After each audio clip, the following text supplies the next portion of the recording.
Bismillahirrahmanirrahim. Assalamualaikum warahmatullahi wabarakatuh. Perkenalkan, kami dari kelompok 4 Biologi Mulut 3 dengan dosen pembimbing Dr. Gigi Santi Hairani MSI yang beranggotakan saya sendiri Fatimah Tasya. Saya Tiara Nur Hasanah. Dan saya Nadia Maharani. Di sini kami akan mempresentasikan hasil diskusi kami yang berjudul Peran Mimba atau Azadirachta indica terhadap penyakit periodontal.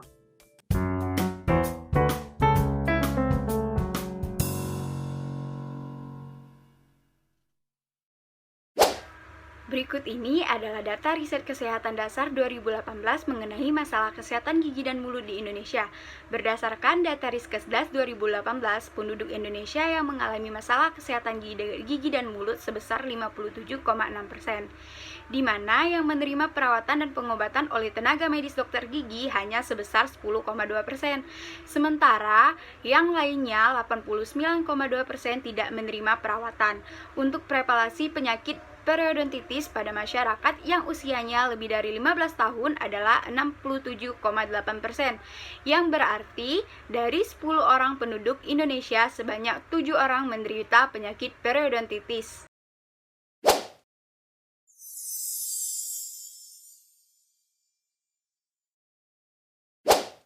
Penyakit periodontal.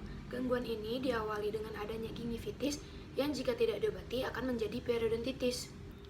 Gingivitis adalah inflamasi yang mengenai jaringan gingiva yang disebabkan oleh plak, sedangkan periodontitis adalah salah satu penyakit mulut yang paling umum disebabkan oleh infeksi polimikrobial multifaktorial, terutama disebabkan oleh bakteri anaerob oral seperti Porphyromonas gingivalis atau Fusobacterium nucleatum. Perawatan standar yang biasanya digunakan untuk mengobati periodontitis yaitu antibiotik.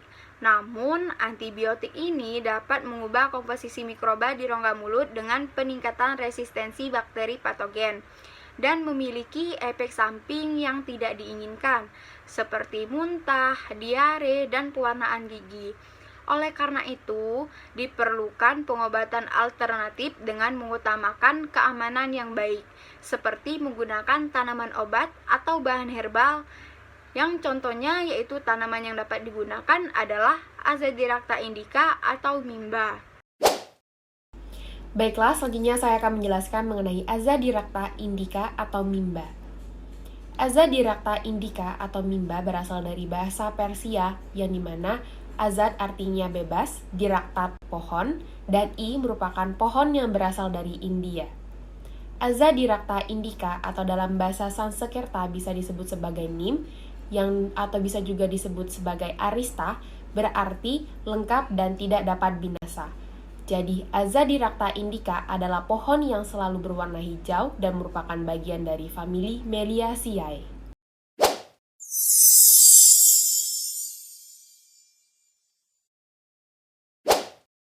Berikut ini adalah kandungan ekstrak Azadirachta indica atau mimba. Yang pertama ada nimidin yang bersumber dari daun sebagai antiinflamasi, antibakteri, antiartritik, antiperitik, hipoglisemik, antigastric ulcer, spermicidal, anti jamur, dan diuretik. Sodium nimbidet yang berasal dari daun sebagai antiinflamasi, nimbin yang berasal dari minyak biji sebagai spermicidal dan anti malaria, gendunin yang berasal dari minyak biji sebagai anti jamur dan anti malaria, azadirachtin yang berasal dari biji sebagai antibakteri, galic acid, epikatekin, dan katekin dari kulit pohon sebagai antiinflamasi dan imunomodulator, malgolon dari kulit pohon sebagai antibakteri, cyclic trisulfide dan cyclic tetrasulfide dari daun sebagai anti jamur, polysaccharides dari daun sebagai antiinflamasi, polysaccharides G1A, G1B dari kulit pohon sebagai antitumor, polysaccharides G2A, G3A dari kulit pohon sebagai antiinflamasi, NB2 peptidoglikan dari kulit pohon sebagai imunomodulator. Kandungan Azadirachta indica atau mimba yang berperan pada penyakit periodontal adalah azadirachtin, epikatekin, polifenol yang terdiri dari tanin, lignin, dan flavonoid, peptidoglikan NB2, dan nimbidin. Selanjutnya, saya akan menjelaskan mengenai peran ekstrak mimba terhadap penyakit periodontal sebagai antibakteri, antioksidan, antiinflamasi, antiplak, dan mengurangi pendarahan pada gingiva. Peran ekstrak mimba ini akan dijelaskan satu persatu sebagai berikut. Yang pertama adalah antibakteri. Efek antibakteri ekstrak mimba dari azadirachtin yang berasal dari biji mimba berperan sebagai bakterisid atau membunuh bakteri dengan mekanisme merusak dinding sel bakteri dan mengganggu tekanan osmotik bakteri sehingga dapat menghancurkan bakteri. Ada juga polifenol seperti tanin, lignin, dan flavonoid yang berasal dari daun mimba memiliki sifat antibakteri terhadap bakteri periodontopatik seperti Porphyromonas gingivalis. Dalam sebuah penelitian yang membandingkan khasiat antimikroba dari mimba dengan klorhexidin glukonat dan NaOCl, ekstrak daun mimba menunjukkan efisiensinya sebagai antimikroba terhadap bakteri Enterococcus specialis yang sebanding dengan klorhexidin 2% dan NaOCl 3%. Antioksidan, ekstrak mimba dengan kandungan polifenolnya dapat memperbaiki penyakit periodontal dengan mengurangi peradangan melalui penekanan spesies oksigen reaktif atau ROS yang berasal dari antioksidan dari tumbuhan. Ekstrak mimba sebagai antiinflamasi dapat menghambat prostaglandin E dan 5-HT atau reseptor serotonin sehingga mengurangi terjadinya peradangan. Nimbidin yang merupakan ekstrak mimba dapat menekan fungsi makrofag dan neutrofil pada saat terjadinya peradangan. Epikatekin dan peptidoglikan NB2 berperan penting sebagai imunomodulasi dalam kondisi inflamasi. Pada penelitian yang menguji efektivitas ekstrak mimba sebagai antiinflamasi diuji pada kelinci yang mengalami periodontitis. Didapatkan hasil bahwa terjadinya penurunan jumlah leukosit total, interleukin 6, dan laju sedimentasi eritrosit. Selanjutnya, peran Azadirachta indica sebagai antiplak. Ekstrak kulit pohon Azadirachta indica membuktikan sebagai agen antiplak dengan mekanisme mencegah adesi biofilm ke kristal hidroksiapatid pada permukaan email gigi.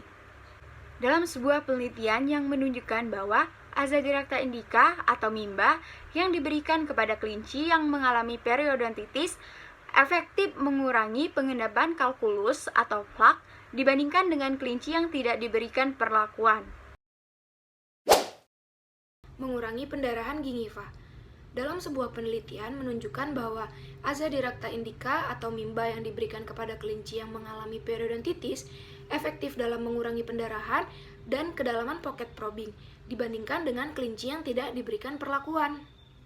Kemudian, pada penelitian uji klinis menunjukkan pada pasien yang mengalami gingivitis ketika diberikan obat kumur yang mengandung ekstrak Azadirachta indica atau mimba efektif dalam mengurangi pendarahan pada gingiva. Potensi ke depan penggunaan bahan herbal ekstrak mimba. Ekstrak mimba seperti tanin, etanol, dan juga azadirachtin dapat ditambahkan ke dalam obat kumur berperan efektif sebagai antiplak di gingivitis, yang dimana dapat menurunkan jumlah bakteri dalam plak gigi. Potensi kedepannya penggunaan bahan herbal ekstrak mimba selanjutnya adalah pasta gigi, di mana dengan menyikat gigi secara teratur dengan pasta gigi mimba dan berkumur dengan obat kumur mimba dapat menghancurkan bakteri rongga mulut, meningkatkan kekebalan mulut, mencegah pembentukan karang gigi atau plak, dan menyegarkan napas. Pasta gigi dan obat kumur mimba juga dapat mencegah gigi berlubang, menyembuhkan penyakit gusi, dan dapat meregenerasi jaringan mulut. Potensi ke depan penggunaan bahan herbal ekstrak mimba sebagai bahan irigasi saluran akar. Seperti yang kita ketahui bahwasannya natrium hipoklorit atau NaOCl sering dijadikan salah satu bahan irigasi saluran akar.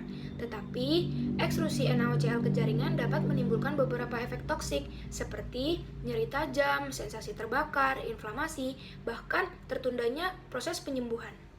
Ekstrak daun mimba dapat dijadikan alternatif bahan herbal pilihan karena tidak bersifat toksik terhadap jaringan dan memiliki sifat antibakteri yang sebanding dengan NaOCl dan chlorhexidin, sehingga cocok untuk menjadi bahan irigasi saluran akar. Kesimpulannya, Azadirachta indica atau mimba efektif dalam perawatan dan pencegahan penyakit periodontal dengan mekanismenya sebagai antibakteri, antiinflamasi, antioksidan, antiplak, dan mengurangi pendarahan pada gingiva. Kedepannya, ekstrak mimba dapat digunakan sebagai obat kumur, bahan irigasi saluran akar, dan pasta gigi dalam perawatan dan pencegahan penyakit periodontal.